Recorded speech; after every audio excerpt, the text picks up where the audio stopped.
Assalamualaikum warahmatullahi wabarakatuh. Selamat datang kembali di buku video digital Etika Profesi Manajemen Pendidikan. Alhamdulillah, kita telah sampai pada bab terakhir. Bab ke-7 setelah di bab 6, kita fokus pada upaya membangun budaya etis secara internal di dalam institusi. Kini di bab 7, kita akan mengarahkan pandangan kita pada beberapa isu-isu etika kontemporer yang muncul atau semakin mengemuka akibat perubahan sosial, teknologi, dan global yang terus mewarnai lanskap pendidikan kita saat ini. Per April tahun 2025, dunia tidak statis. Begitu pula tantangan etis yang dihadapi para pemimpin pendidikan. Pada modul 7,1 ini, kita akan melakukan semacam tinjauan terhadap 4 area isu kontemporer yang sangat relevan, yaitu etika dalam konteks pendidikan inklusif, pengelolaan keberagaman, pemanfaatan kecerdasan buatan dalam pendidikan, serta dampak globalisasi pendidikan. Tujuan utama modul ini adalah untuk meningkatkan kesadaran kita mengenai dimensi-dimensi etis yang kompleks dalam isu-isu ini, dan memantik pertanyaan-pertanyaan kritis yang perlu direnungkan oleh para manajer pendidikan. Isu pertama, etika dalam pendidikan inklusif. Pendidikan inklusif adalah sebuah paradigma dan praktik yang bertujuan memastikan bahwa semua siswa, tanpa memandang kemampuan, ketidakmampuan, latar belakang sosial ekonomi, etnis, bahasa, atau kondisi lainnya, dapat belajar bersama secara efektif dalam lingkungan sekolah reguler, dengan mendapatkan dukungan yang sesuai dengan kebutuhan individual mereka. Ini bukan sekadar menempatkan semua anak dalam satu kelas,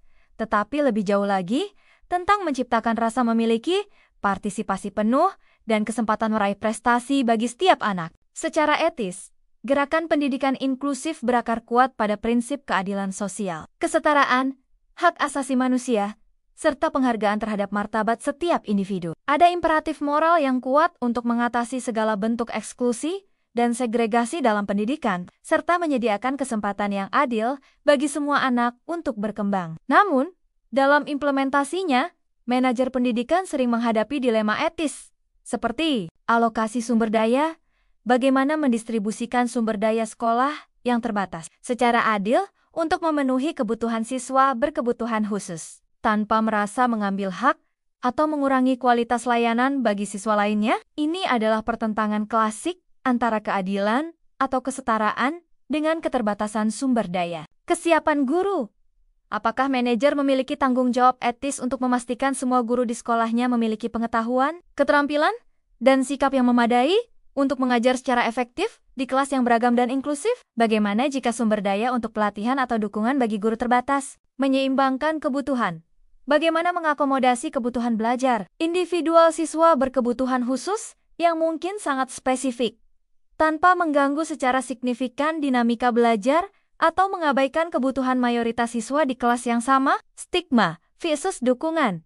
Bagaimana cara memberikan identifikasi dan dukungan yang diperlukan bagi siswa berkebutuhan khusus tanpa secara tidak sengaja memberikan label negatif atau menciptakan stigma yang bisa mempengaruhi harga diri dan interaksi sosialnya? Harapan pemangku kepentingan. Bagaimana mengelola harapan yang mungkin berbeda atau bahkan bertentangan dari orang tua siswa berkebutuhan khusus dengan orang tua siswa reguler? Isu kedua, etika dalam mengelola keberagaman. Keberagaman adalah keniscayaan dalam masyarakat Indonesia dan semakin terasa dalam komunitas sekolah kita. Keberagaman ini mencakup spektrum yang luas: etnis, suku bangsa, agama, kepercayaan, status sosial ekonomi, identitas dan ekspresi gender, orientasi seksual, bahasa ibu, latar belakang budaya, gaya belajar, hingga perbedaan kemampuan fisik dan kognitif. Mengelola keberagaman secara etis berarti tidak hanya mentoleransi perbedaan, tetapi menciptakan lingkungan di mana semua perbedaan tersebut dihargai,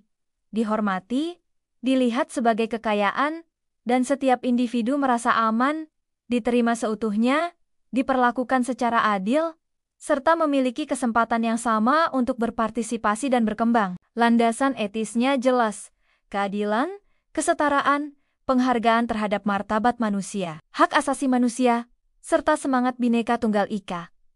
Imperatif etisnya adalah melawan segala bentuk prasangka, stereotip, diskriminasi, dan membangun komunitas belajar yang benar-benar inklusif. Beberapa pertanyaan dan dilema etis yang muncul bagi manajer pendidikan terkait keberagaman, kurikulum dan pembelajaran. Bagaimana memastikan materi ajar, buku teks, dan metode pembelajaran yang digunakan bersifat inklusif, relevan secara budaya bagi semua siswa, menghindari bias dan stereotip, serta secara adil merepresentasikan berbagai perspektif dan sejarah kelompok yang beragam di Indonesia. Tanggung jawab etis apa? Untuk secara aktif memasukkan narasi dari kelompok minoritas, kebijakan sekolah, bagaimana meninjau dan merevisi kebijakan sekolah misalnya, aturan berpakaian atau seragam, perayaan hari besar keagamaan, pilihan menu kantin, kegiatan ekstrakurikuler agar lebih akomodatif terhadap keberagaman kebutuhan dan keyakinan, tanpa secara tidak sengaja menyinggung atau mengecualikan kelompok tertentu. Menangani intoleransi. Apa respons etis yang paling tepat dan efektif ketika terjadi insiden yang berlatar belakang prasangka, diskriminasi, ujaran kebencian, atau bahkan konflik antar kelompok yang berbeda di sekolah? Bagaimana menyeimbangkan perlindungan terhadap kelompok rentan dengan prinsip kebebasan berekspresi, rekrutmen, dan keterwakilan? Bagaimana memastikan proses rekrutmen guru dan staf berjalan adil dan tidak diskriminatif? Adakah tanggung jawab etis untuk secara proaktif mendorong keragaman dalam komposisi staf agar lebih merepresentasikan keragaman siswa dan masyarakat? Komunikasi lintas budaya, bagaimana membangun komunikasi yang efektif, sensitif, dan saling menghormati dengan orang tua atau anggota komunitas yang berasal dari latar belakang budaya, bahasa, atau keyakinan yang sangat berbeda? Isu ketiga, etika dalam pemanfaatan kecerdasan buatan di pendidikan. Penggunaan kecerdasan buatan atau artificial intelligence dalam dunia pendidikan berkembang pesat. Kita melihat pemanfaatan AI dalam berbagai bentuk. Platform pembelajaran adaptif yang menyesuaikan materi dengan kecepatan belajar siswa, alat bantu penilaian otomatis, chatbot untuk menjawab pertanyaan siswa, perangkat lunak pendeteksi plagiarisme yang semakin canggih, alat bantu analisis data untuk memprediksi siswa berisiko dropout, hingga otomatisasi tugas-tugas administratif. Meskipun menjanjikan banyak potensi manfaat, pemanfaatan AI juga menghadirkan serangkaian pertanyaan dan dilema etis yang kompleks bagi manajer pendidikan, yang berakar pada prinsip privasi data, keadilan atau kesetaraan, otonomi manusia, transparansi, akuntabilitas, dan kompetensi profesional. Beberapa di antaranya privasi dan keamanan data. Platform AI seringkali mengumpulkan data siswa dalam jumlah besar. Bagaimana memastikan data ini dikelola secara etis, aman dari kebocoran atau peretasan, digunakan hanya untuk tujuan pendidikan yang sah, dan sesuai dengan peraturan perlindungan data pribadi? Siapa yang sesungguhnya memiliki dan mengontrol data ini? Bias algoritma dan keadilan? Algoritma AI dilatih menggunakan data, dan jika data tersebut mengandung bias historis, maka AI dapat melanggengkan atau bahkan memperkuat bias tersebut. Bagaimana memastikan alat AI untuk penilaian, rekomendasi jalur belajar, atau prediksi risiko tidak secara sistematis merugikan kelompok siswa tertentu? Bagaimana cara mengaudit dan memitigasi bias ini? Peran guru dan otonomi. Bagaimana menggunakan AI untuk mendukung dan memperkuat peran guru, bukan justru mendegradasi atau menggantikannya dalam aspek-aspek krusial, seperti membangun hubungan, memberikan umpan balik mendalam, menilai secara holistik, dan membuat keputusan pedagogis? Bagaimana menjaga otonomi guru dan siswa dalam proses pembelajaran di tengah intervensi AI, transparansi, dan akuntabilitas? Seringkali cara kerja algoritma AI bersifat kotak hitam. Bisakah kita menjelaskan mengapa AI memberikan skor tertentu, rekomendasi khusus, atau prediksi tertentu? Jika AI membuat kesalahan yang berdampak signifikan, siapa yang bertanggung jawab? Pengembang AI, sekolah, atau guru yang menggunakannya? Kesenjangan akses. Bagaimana memastikan bahwa manfaat positif dari teknologi AI dalam pendidikan dapat dinikmati secara merata oleh semua sekolah dan siswa, termasuk mereka yang berada di daerah tertinggal atau dari keluarga kurang mampu, sehingga AI tidak justru memperlebar kesenjangan digital dan kesenjangan kualitas pendidikan? Isu keempat, etika dalam globalisasi pendidikan. Globalisasi juga membawa dampak signifikan pada lanskap pendidikan, memunculkan isu-isu etis baru. Fenomena ini terlihat dari meningkatnya mobilitas siswa dan pengajar antar negara, adopsi kurikulum atau standar asesmen internasional, persaingan antar institusi dalam peringkat global, menjamurnya sekolah-sekolah berlabel internasional atau global, serta perkembangan pembelajaran daring yang melintasi batas negara. Beberapa pertanyaan dan dilema etis yang muncul terkait globalisasi pendidikan bagi manajer di Indonesia. Keadilan dan pemerataan akses.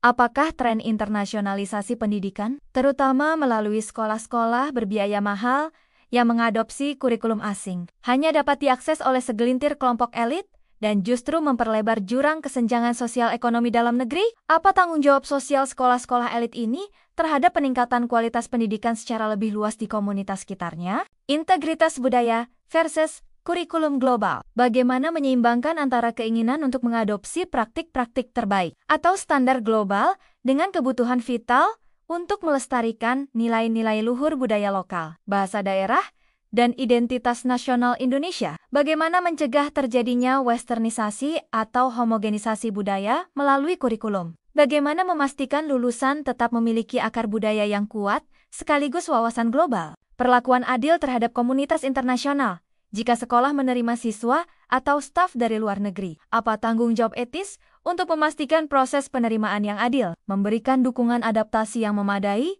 serta melindungi mereka dari diskriminasi atau eksploitasi, menjaga integritas akademik dalam konteks kolaborasi riset internasional, pertukaran pelajar, atau penggunaan sumber informasi global?